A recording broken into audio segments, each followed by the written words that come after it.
Ortodoksii hundeessite waa'ee isa kanaa karaa abbaa biyya barsiisaa wangeelaa kan ta'an luba Malaakuu Abbayyaa matsaafa raajii Isaayyaas boqonnaa 19 lakkoofsa 1 hanga 2 gubbaarratti yaa Gibxii Waaqayyo duumessa ariifachiisaa yaabbatee gara kee dhufa. Waaqa tolfamaa kees immoo caccabsee balleessa. Waaqa tolfamaati ijoollee Israa'el waggaa 430 ittiin go'oomsite. Waaqa tolfamaa keedhaan anasa uumaanii ta'e kana irraanfachuudhaan isa dagachuudhaan daabiloosidhaaf waan ati sagaddeef ani immoo gara kee nan dhufaa jedhee matsaafa raajii Isaayyaas kun bara 740 kaasee hanga bara 668 sagalee raajii kanaa raajamee bara 668 garuu raajaa Waaqayyoo kan ta'e Isaayyaas waa'ee jecha kanaaf waa'ee fayyisaa addunyaadhaaf kan wareegamedha. Kanaaf iyyuu akkuma jedhe garuu gaafa inni Gibxiidhaan garuu Gibxitti gaafa inni biyya Gibxi irra fayyisaan addunyaa namoonni barnoota addunyaa kanaa baratan namoonni seenaa addunyaa kanaa barsiisan kaartaa addunyaa kanarraa ardii Eeshiyaa Israa'eliidhaan ardii Afrikaa keessaa immoo Gibxiidhaan amma ishiin gargar fagaattu kaartaa addunyaarraa ilaaluu dandeessu.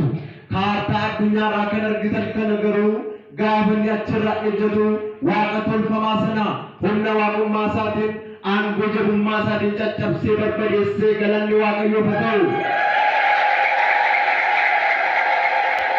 Maarree akkuma raajiin Isaayyaas dubbatee gaafa inni Gibxitti dhaqee Gibxirraa ajjetu waaqni tolfamaan achi keessaa sun ijoolleen Israa'el gaafa abbaan keenya Museen tsallaatii jireenyaa Waaqayyo harkaatii bakka hunda keenyaa bu'ee tulluu Siinaatti fuudhu dhaqe.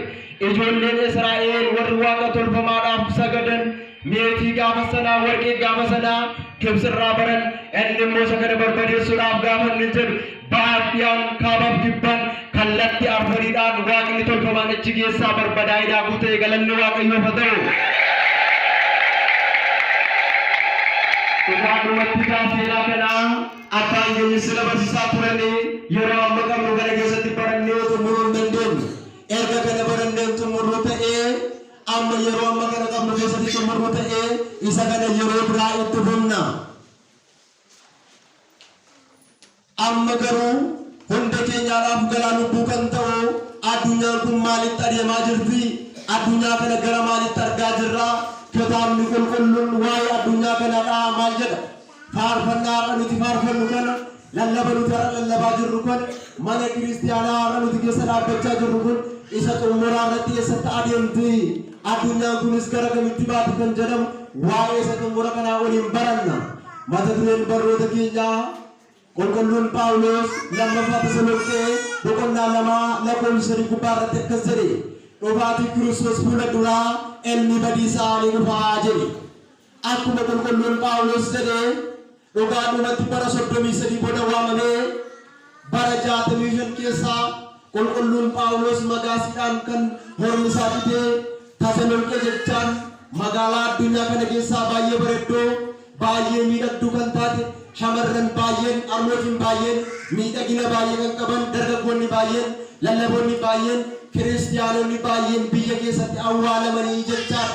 Kanaaf iyyuu waa'ee Tasaloniqee amma kaasnee amma xumurraa hojjan nuuf hin danda'amu. Garuu ijoo isaa qofaa isinitti hima.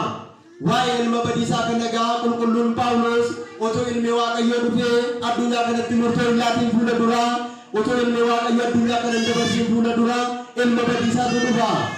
Maarree otoo ilmi badiisaa kun dhufin fuula duraa addunyaan kun hin darbitu. Addunyaan kun sigendii tokko illee darbuu hin dandeessu jedhee raaji. Waa'ee isa kanaa qulqulluun Yohaannis immoo ilmi Zebedewoos bara 98tti Daseet bakka jedhamutti gaafa hidhamee mul'ata boqonnaa 13 lakkoofsa 1 gubbaarratti bineensa guddaa tokko nan argee utuu inni bishaan keessaa ba'ee bineensi sunis gaafa 7 fi mataa 10 qabaa jedhe. Gaafa inni jedhame kun andamtaadhaafan mana kiristaanaadhaan gaafa hiikamu gaafa miti. Mataa inni jedhames mataa miti. Waa'ee mataa waa'ee gaanfaa utuu hin ta'in bishaan keessaa ba'ee jechaa maal jechaadha? Addunyaa summiidhaan guuttee addunyaa badiisaadhaan guuttee addunyaa nagaa dhabdee biyya lafaa kana keessaa ba'ee jechaadha. Mataa 7 jechaan immoo biyyooti torba isa xumuraa irratti walii ijaaranii kottaa iddoo buufata Waaqayyoo iddoo itti galateeffamu iddoo itti hubaan isaaf dhiyaatu dhallee balleessinaa bakka isaan jedhanii warri kudhan jedhaman immoo biyyoota deeggartoota warra torbanii sanaa jechaadha.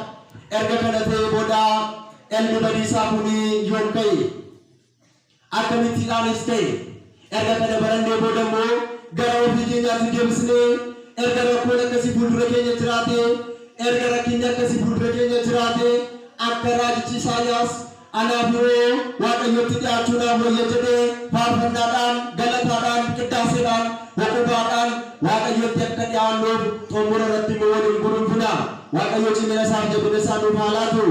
Anaan nama dadhabaa dhaabbattiitti sirba bakka isin jirtanitti Waaqayyo nu haa barsiisu. Ilmi badiisaa inni jedhame kun yeroo jalqabaadhaaf addunyaa kanarratti kan inni ka'ee hangafoota cubbuu torban jedhamanii kitaaba qulqulluu irratti barreeffaman keessaa waa'ee hangafoota cubbuu kanaa immoo kitaaba qulqulluu mul'ata Yohaannis bara 98 barreeffame sana irratti mataa torba jedhame keessaa tokko waa'ee hangafoota cubbuu torbaniiti. Hangafoota cubbuu torban warri jedhaman kun immoo warri kana dura ta'anii gaafa ilmi Waaqayyoo dhufuudhaaf jedhu deebi'anii lammaffaa irratti ta'u. Gaafa kana namoonni baay'een garatti bara wallaanu inni faarfatu faarfannaasaa inni lallabu lallabaa inni qiddaasu inni lallabu qiddaaseedhaan galataadhaan boqobaan waan godhan wallaalanii bineensa kana duukaa bu'u. Waa'een bineensa kanaadhaa piroojeektiidhaanis bakka adda addaatti ilaalleerra. Garuu keessumaa keessatti piroojeektiidhaan yeroo biraa bal'isnee ilaaluu dandeenya. Amma garuu tiyooriidhaan waan barreeffamee jiru waliin baranna. Yeroo jalqabaadhaaf kan inni ka'e hangafoota cubbuu warra jedhaman keessaas bara abbaan keenya Nohi ture keessaa seera uumamaa boqonnaa 6 lakkoofsa 1 karaa adda biraa andimtaa seera uumamaa boqonnaa 6 lakkoofsa 1 gubbaarratti jechaadha. Maarree bara abbaan keenya Nohi ture keessaa Waaqayyo inni hundumaa danda'u Waaqayyo inni alfaa omeegaa ta'e inni hundumaa gochuu danda'u inni hundumaa dabarsee jiraatu Waaqayyo samii irra taa'ee addunyaa kanatti gadde. Bokkaan samii irraa roobu kuni qorri irra jirru kuni bara abbaa keenya Nohi fuuldura jiru ture. Waan sinnibu bara Nohi keessaa fuuldura utuu bokkaan samii irraa roobin lafa kana keessaa utuu waliin burqin bokkaan samii irraa roobu ture. Lafa kana keessa deemee bokkaan jiisa ture malee samii irraa roobu ture. Gaafa kana Waaqayyo samii irra taa'ee gadde. Gaafa gadduusi waan gadduutti Waaqayyo hin dhiyeessine addunyaa kana waggaa 120 balleessaa jedhe. Gaafa kana abbaa keenya Nohiidhaan maarkaba tolchadhoo jedhe. Gaafa inni maarkaba tolchatu waggaa 90 isaatti utuu waggaa 120 hin guutin abbaan keenya Nohi maarkaba hojjetee xumure. Gaafa kana Waaqayyo uumama jiran gosa gosaanii akka isaan wal seenan taasisii jedhe. Maarree raajichi Isaayyaas akkas jedheen yaadni Waaqayyoof yaadni namaa tokko miti. Karaan koo karaan keessan tokko miti. Karaan koodhaaf karaan keessan akka samiidhaaf lafi kun gargar fagaataa jedhe. Isinis warra raddana jirtan maqaa Waaqayyootiin warri faarfattan maqaa Waaqayyootiin warri lallabdan maqaa Waaqayyootiin warri dhiyaattan har'a jaalalli jiraatee tokkummaan jiraatee jennaan asitti dhiyaattan guyyaa isin xumuraarratti kun dhibuu danda'a. Boonus kun adeemsa jireenyaa keessatti isin mudachuu danda'a. Qormaata dhufuudhaaf maal qopheeffattan? Abbaan keenya Nohi qormaata fuuldura isaa jiru ilaalee qormaata waan qormaata sana jalaa oolu girraa sana jalaa akka ooluu fi qopheeffate. Isinis maal qopheeffachaa jirtu? Nissaa mangalaa jirtu beelattee keessan sagattaa. Nissaa galuudhaan roobiidhaaf jibaata soomuudhaan sagaduudhaan Waaqayyoof galata dhiyeessuudhaan muddaasee giftii maaramiidhaan seebisillaasee kadhannaa mana kiristaanaa keenya keessatti barreeffamee jiru halkan sa'aatii 6 sagalii ka'uudhaan eekkamsaaf badiisa fuuldura keessan jiru sana jalaa ooluudhaaf ammam qophooftanii jirtu. Namni kana of keessaa hin qabaanne nyaatama. Namni kadhannaa hin qabne namni Waaqayyootti hin nyaanne nyaatama lattafa. Kanaadhaaf iyyuu yeroo irra jirtan kanatti waan fuuldura keessan jiruuf qopheeffadhaa. Wanti hundumtuu hin darba. Beekumsi hin darba. Taayitaan hin darba. Aangoon hin darba. Iddoo isaatti kan hafu hin jiru. Waa'ee isa kanaa maarree Masaafar raajii Isaayyaas boqonnaa 51 lakkoofsa 6 gubbaarratti akkas jedha. Mee ija keessan ol kaasaatii samii kana ilaalaa, amma immoo gad deebisaatii lafa kana ilaalaa. Samii isin argitaniif lafa isin argitan kun gubatanii ciccitanii baduudhaaf jiru jedhe. Erga inni ciccitee baduudhaaf jira erga ta'ee akka abbaa keenya Noohi markaba gaafa sanaa bataskaana kan taate mana kiristiyaanaa kana keessatti yeroodhaan argamnee Waaqayyo keenya galateeffachuu qabna. Galanni maqaa isaatiif haa ta'u.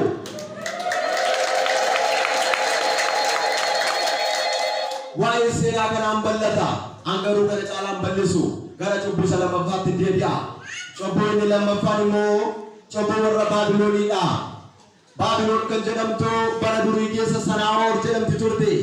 Har'a immoo biyya Iraaqidhaa Firaan jedhamtu turte.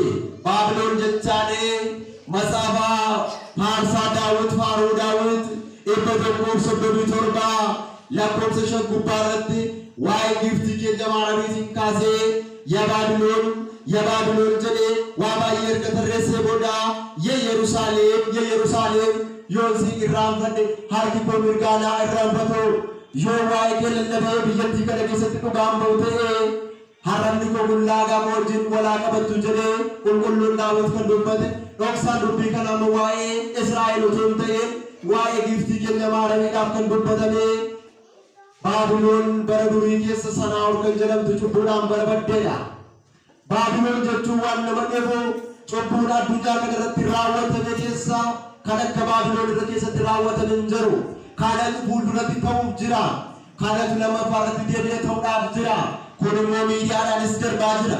Kanaaf akka kana barannu nu dirqamsiisee jechaadha. Baabiloon kan jedhamtu kun bara durii keessa siidaa ijaaraniiru. Siidaa isaan ijaaranii ijoollee Noohi keessaa sanyii Kuush kan ta'e nama maqaan isaa Naamuruud nama jedhamuudhaan ijaarame. Gaafa kana beekumsi isaanii sammuu isaanii irra darbe. Beekumsi isaanii isaan irra darbe. Jireenya hafuuraa yaaduu dhiisanii jireenya fooniitiin yaadan. Isinis waa'ee amantii keessanii waa'ee mootummaa Waaqayyoo yaada fooniidhaan hin yaadina. Yaada hafuura qulqulluu yaada malee namni yaada fooniitiin yaadu waa'ee foonii waa yaaduuf ni yaatama. Namni yaada hafuuraatiin yaadu garuu dheekkamsa guyyaa boodaa jalaa oolaa jechaadha. Gaafa kana isaanis dhannee Sillaasee teessoo isaa irratti isa waraannaa. Dhannee Sillaasee bakka inni jirutti isa balleessina jedhanii kaa'anii. Naamuruud namni jedhamu kunis eeboo qopheesse. Eeboo inni qopheesse Waaqayyoon ittiin waraanuudhaaf jedhee yaade. Isinis gimbii rakkinaa jireenya rakkinaa walii keessan balleessuuf hin qopheessinaa. Waan si qopheessitan kun waan jalinaa yoo qopheessitan deebi'ee sinumaan nyaata. Namooti baay'een kiyyoo qopheessuuf yaalaniiru. Kiyyoon kun garuu isaanumaan qabeenuma irratti hudhee isaanii ajjeese. Kanaadhaaf innis Naamuruud namni jedhamu kun Daabiloos gaafa inni asii ol eeboo darbatu Sillaasee waraantan yoo gammadettiin jedhee qilleensa keessatti dhiiga itti dibe. Kun goomsaa seexanaati. Namni baay'een har'a ol hin goomsu. Mana kiristiyaanaa keessa dhaabbate yoo hin goomsina karaa addunyaaf dhiisna. Garuu nuti kan dubbannu waa'ee isas keessaati. Gaafa kana ammas gaafa isaan eeboo wal darbatanii si'a lammaffaa Sillaasee waraantaniittu jedhee yaade. Garuu Sillaasee waraanuu miti. Sillaaseen harkaan qabamuun hin danda'amu. Maarree erga kadhatee akkamittiin fayyisaan addunyaa guyyaa gaafa jimaataa fannifame jechuu dandeessu ta'a. Waa'een isa kana fedhii isaatiidhaan qulqulleetti lubbusaa qulqulleetti foonsaa irraa addaan baasee Yesuus Kiristoos dabarfamee laatame malee Yesuus Kiristoos jechuun amma guyyaa irratti Suraabeeliif Kirubeeliyyuu ta'uu hin danda'an. Warri sa'aatii 24 guutuu galata isaa dhiyeessan Waaqayyoos akkasii kana waraantanii jedhe Daabiloos. Isinis lallaba Daabiloos fudhattanii faarfannaa keessan irraa mana kiristiyaanaa Tawaahidoo Ortodoksii irraa gaa'ila darburraa barnoota darburraa aangoo darburraa gadhiistaniin bayinaa waan jallinaa fudhatinaa waan jallinaa warra godhaniif waan jallinaatu ta'a jedhamee caafamee jira waan ta'eef gaafa kana si'a sadaffaatti gaafa inni wal darbatu Waaqayyoos samii irra taa'ee gadde. Gaafa irras addunyaan kun cubbuu garmalee hojjettu Waaqayyoon gaddaamu guyyaa badiisaadhaaf murtoo badiisaaf kaa'e malee isinis gaafa cubbuu akka malee cubbuu badiirratti sin geessu du'atti sin geessu Waaqayyoon arguun jennaan Waaqayyoon sin argaa. Edda Waaqayyoon argatee sa'aatii cubbuu wajjin akka qulqulluun Phaawulos dubbate utuu sa'aatiin sirratti hin darbin biiftuun baatee tullixin nessaaqanii qalbii keenya jijjiiratu isa jedhame qalbii keenya jijjiirachuu qabna gaafa kana namichi kun mataa jabaate waaqayyo samiirra taa'ee afaan isaarra addunyaan kun ittiin wal dhabde afaan isaarra addunyaan kun kan kootu caalaa kana baluutu caala jechuudhaan gimbii rakkinaa ta'ee waa'ee afaan irratti qooqaa irratti addunyaan kun wal jibbitu iddoo 72 gargariirame afaan isa namuu kan inni gargariirame isa wal jibbuufi nama tun beekuun malee har'as cubbuun gaafa sana addunyaa kana keessatti naanna'ee dhufe garuu sabni kamiyyuu addunyaa kana irratti immoo afaan isaatiin barachuun cubbuu qaba jechaa miti waa'ee isa kanaa miti amma kan nuti barannu waa'ee cubbuu bara sanaati jechaadha gaafa kan akka isaan waliif hin galle waaqayyo afaan isaanii gargar bittinneesse sillaaseen galanne waaqayyo haa ta'u maarree gaafa sillaaseen akkas godhe humna waaqummaa isaa itti argisiisu naamuriif namni jedhamu kun yakka kana erga raawwatee booda waaqa tolfamaa baabiloon keessa jiraataniif aarsaa qalee hoolaa namaa fuudhee seexanaaf dhiyeessuutti ta'e malee waaqayyoof gaafa laatta qabeenyaa namaa fidanii dhiyeessinaa waaqayyo biratti fudhataman qabu dafqa keessa qulqulluu waa waaqayyo isiniif kenne kennaa inni garuu aarsaa sana daabiloosiif dhiyeessaa jira aarsaa daabiloosiif dhiyeessaa jiru sana immoo qabeenyaa namaa fuudhee hoolaa namaa fuudhee qalee itti dhiyeessa ture gaafa kana lammaffaa irratti immoo akkas jedhe biyya koo keessatti labsiin baasaa dhiirri dhiiraa hafuudhu shamarree hafuudhu seera uumamaa boqonnaa tokko lakkoofsa 28 gubbaa irratti waaqayyo dhalli namaa addunyaa kanarra akka inni baay'atuuf akka inni dhalli namaa baadiyyaatti kaasee galita isheetti kaabaa kaasee kibbaatti akka inni baay'atuuf jecha wangeelaa maalleessuudhaaf jedhee dhiirri dhiiraa hafuudhu jedhe waa'ee kana waan sinnibu Finfinnee keessatti taa'aa jira piroojeektiidhaan isinii ilaalla daarekti tu daarekti dhiirra kan dhiiratti fuudhaa jiru sabii alaannisna biyyoota adda addaa innisna kanaaf matsaafa raajii Ermiyaas boqonnaa tokko lakkoofsa 11 gubbaa irratti maal argaa jirta bor waan nu fuudhaaf jiru jedhe gidiraa rakkina guyyaa boodaa sana dhiphina guyyaa boodaa sana ari'atama guyyaa boodaa sana maal argaa jirta jedhe namni waan fuuldura isaa jiru argaa jirre gatii hin qabu kana immoo kan ittiin adda baafannu kitaaba qulqulluudha abbootiin keenya warri waaqayyoon sodaatan duraan dursanii barreessanii kaa'aniiru waan ta'eef erga yakka kana godhee booda erga kana faallaa kana dubbatee booda isa sadaffaa irratti warri isaa kan isa dhiyeesse sabii maaris nama jedhamtu naamurii namni jedhamu irraa dhalatee harmee isaa fuudhee kanaaf marra daabiloosii maaltu si rakkisee jechuudhaan biyyoota guddatan keessatti namni fira yoo fuudhee obboleessa isaa obboleettii isaa yoo fuudhee rakkina maalii qabaa inni jedhan rakkina guyyaa boodaa sana mola kan arguuf jiru kana garuu hundumtu keenya hojii gaarii hojjennes hojii hamaa hojjennes ni argina maaliif jennaan yoo hojii gaarii hojjenne guyyaa torbaadhaaf si'ooliin ganaa deemnee daawwanna waan ta'eef yoo hojii addunyaa hojjenne immoo gannata daawwannee gannatarraa garuu gara si'oolitti deebina garuu gara si'oolitti deebu waaqayyoon nu haa oolchu bara jiraannu keessatti waaqayyo umurii qalbii jiranaa tokko tokko keenyaaf halaatu erga kana ta'ee booda harmee isaa erga fuudhee booda seem namni jedhamu sanyii Nohii keessaa ijoollee Nohii keessaa waaqayyo keenya gaddisiiste waaqayyo keenya leeyyaasiste jedhee boricha akka malee bo'ee boricha akka malee bo'ee seenaan imimmaansa dhangalaasee bo'ee isa xumuraa irratti waaqayyo keenya waan gaddisiisteef jedhee seefiidhaan morma isaa barkatti godhe booda galanne waaqayyoof haa ta'u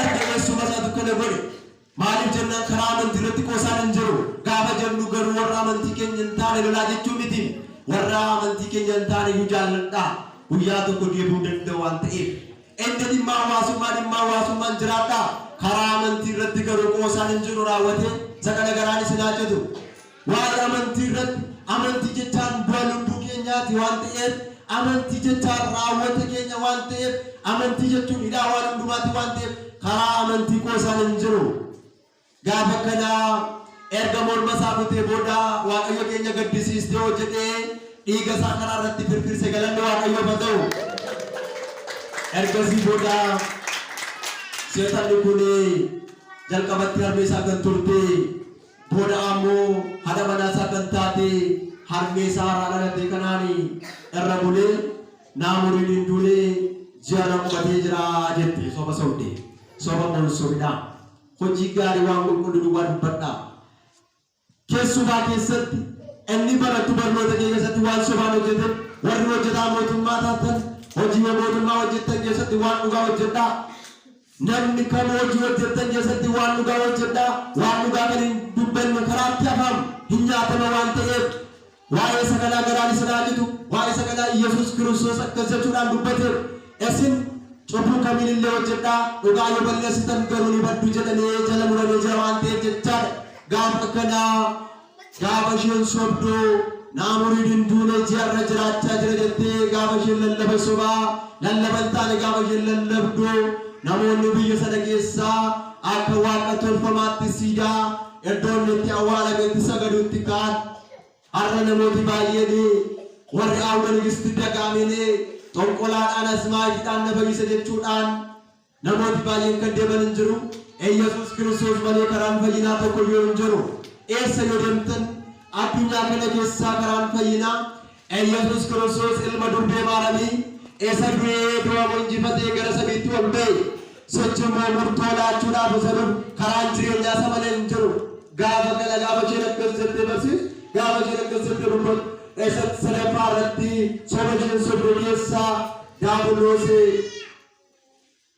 namoota gara biraadhaan akka isheen ulfooftu ta'e gaafa ulfooftu akkamittiin akkas taatee jedhanii gaafatan gaafa isaan akkas jedhanii gaafatanii naamuriin nama jedhamu wajjin hin jiraadhe abbaa manaa koo jedhe. Gaafa kanaa Waaqayyo samii irra taa'ee gadde erga gaddee booda isa xumuraa irratti hin duute. Gaafa isheen duutus namoonni biyya Baabiloon keessa jiraatanii isheedhaaf sagadaa turan. Seenichi seenaa bal'aan sakaaniin immoo piroojeektiidhaan yeroo biraa itti fufna. Erga kana ta'ee booda yakki kun erga ta'ee booda biyya lafaa kun gabaasee gaafa isinitti himu kanumaan waa'ee Baabiloon waa'ee baramee ergam jedhee booda hanga booda cubbuu torba addunyaa kanarratti ta'an garuu akka dhiigni Qaayeel seera uumamaa boqonnaa afur lakkoofsa tokko gubbaa irratti dhangala'ee akka dhiiga Abeelii Qaayeel dhiiga isaa dhangalaasisiisee Qaayeel namni jedhamu immoo nama maqaan isaa Laalee nama jedhamu kan inni xumurarratti ajjeefame dhiigni namoota baay'ee waa'ee amantiidhaaf ni dhangalaa'a. Dhiigni namoota baay'ee lallaboota baay'ee abboota amantii baay'ee daaqonoota baay'ee faarfattoota baay'ee isa guyyaa xumuraa irratti ni dhangalaa'a jechaadha. Inni lammaffaan immoo cubbuun addunyaa kanarratti ganaa deebi'ee ta'u cubbuun warra Sanaa'oor warra Baabiloon sarara taa'aa jiru addunyaa kanarratti dhiirri dhiira fuudhaa jiru dubartiin dubartii fuudhaa jirtu akkamittiin isa jedhuuf immoo seenaan isaa nuuf ta'u yeroo biraa itti fufna. Seenichi seenaa bal'aadha. Seenaa himmaan nama hin qabsiisneessidha.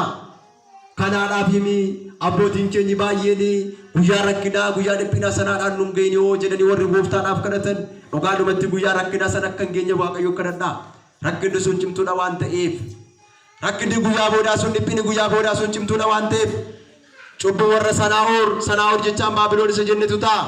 Inni sadaffaan immoo cubbuu warra Sodomtu ta'a. Seera uumamaa boqonnaa 19 lakkoofsa 1 karaa adda biraa cubbuu warri Israa'el seera boqonnaa 32 lakkoofsa 1 gubbaa irratti waaqa tolfamaadhaaf isaan jilbeeffatanii waaqa tolfamaadhaaf isaan sagadan sana dura deebi'amee ta'a. Kanaadhaaf iyyuu waan fuuldura keenya jiru waan cimaa waan ta'eef dhufaatii Kiristoos fuuldura sirbi badiisaan dhufa waan jenneef dubbiin cimaatu jira waan ta'eef jabaadha dhaabbadhaa. Erga kana ta'ee booda dhiigni lubicha Sakkaariyaas ilma Baraakii akka dhangala'e isinis abbootiin irraa amantii irra warri jirtanii bor warri jirtanii taatanii warri dhuftan beekaa dhiigni namoota baay'ee isa xumuraa irratti dhangala'aa jechaadha. Waa'een isa kanaa dhoksaa dubbii kanaa wangeela Maatewos boqonnaa 23 lakkoofsa 35 annimdaa wangeela Maatewos boqonnaa 23 lakkoofsa 35dhaaf karaa adda biraa immoo Galiilii qulqulluu abbaa keenya lubicha Sakkaariyaas kan ji'a fulbaana irratti bal'inaan barreeffamee jira jechaadha.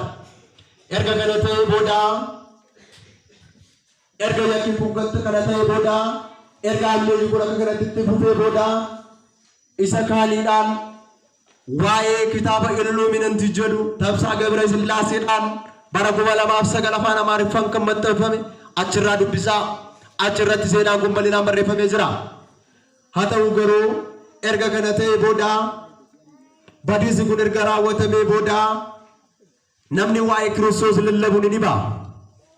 Waa'ee Kiristoos har'a sin faarfattan waa'ee Kiristoos irra sin lallabdan waa'ee Kiristoos irra walitti qabamtanii dubbattan kana namni dubbatu ni dhiba.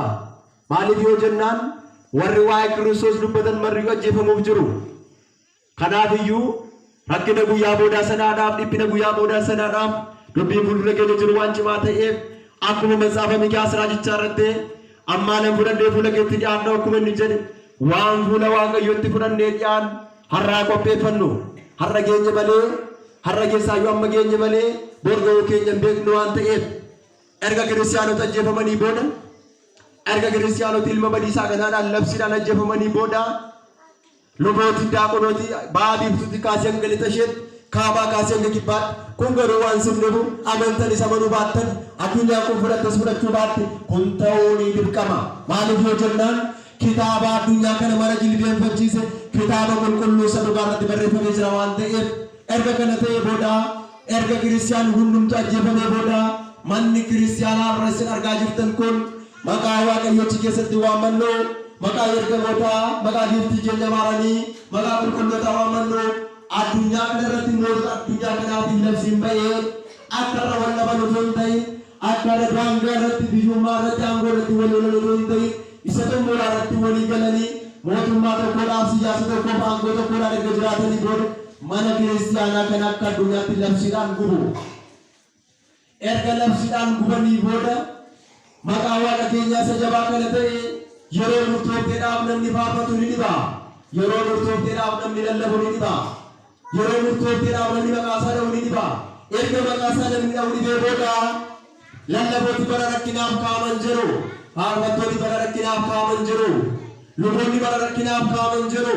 Isaanis eenyudha jennaan Israasuu du'ee abbaa baalaaf nama lammii haqamtee kan ta'e gadaamina sanitti bara 1972 gadda kan ol ba'e qulqulluu Yaareed bara 580 kan ol ba'e qulqulluu Yohaannis ilma Zebediyoos bara 98 amajjii 4 kan ol ba'e isaaniif kanaaf kan kana fakkaatan Enook Eliyaas fa'aa warra irra biyya jiraattotaa dhufanii golgootaa iddoo gooftaan keenya itti fannifame irraa kaanii warra mana Waaqayyoo gubaa turan kiristiyaanota raasaa turan dhufanii lallabatti lallabu. Lallaba isaanii kana gaafa sanatti lallaban warri mallattoo bineensichaa isa qulqulluu Yohaannis lakkoofsa bineensa kanaa 666 kana garuu namni ogummaa qabu kennaa Waaqa biraa isaaf laatame qoratee bukkee gahaa isa jedhame sana warra fudhatanii lallaba isaaniidhaan namoonni baay'ee keessaa deebi'anii Waaqayyo isa jiraatatti amanuu galanii Waaqayyo haa ta'u.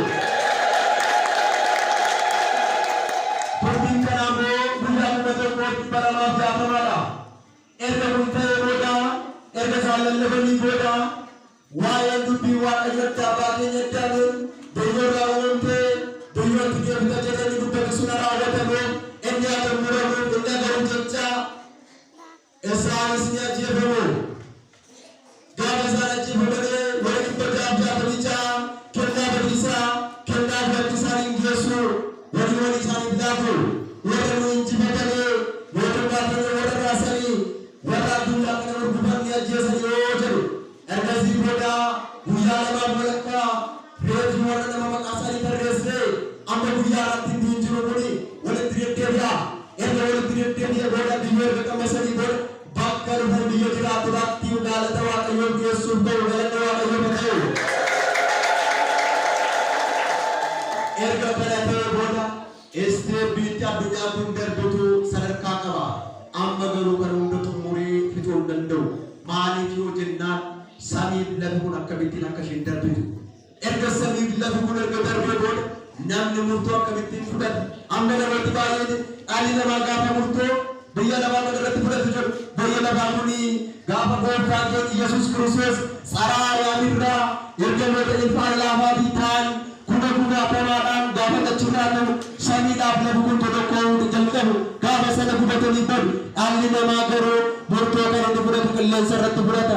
Erga fudhatee booda murtoon akkamittiin laatama isa jedhamu erga murtoon laatamee booda maaltu ta'a isa jedhamu booda itti fonna.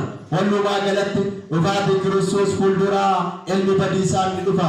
Kanaafiyyuu badiisa guyyaa boodaa jala eegamsa guyyaa boodaa jala akka oolluuf kadhannaan giiftii keenya maaranii godaansa waggaa 3 ji'a 6 baraa Gibsitti ishee ga'een ودان الدنيا كنا بلاف ديبو شرقي بلاف ديبو الدنيا كنا قربات شرقي قربات الدنيا كنا نقول جدي نما موت ما مشاشي تفكوا وهذه كنجي مالا من نوع تاسستو galgala qulqullootaa waaqayyo inni bareeche har'a mana isaa keessatti argamne borra bamoo waaqayyo nu haa oolchu galgala isaan inni bareeche waaqayyo galgala keenya nuuf haa bareechu utuu guyyaa nuti mana waaqayyo keessaa baanee gara addunyaa kanaatti hin deebiin waaqayyotu guyyaa sanaan hin ga'in utuu nuti isa galateeffannu utuu nuti isaa wajjin jiraannu gara isaatti nama ol ba'u waaqayyo nu haa taasisu galanni waaqayyoof haa ta'u na of galchaa.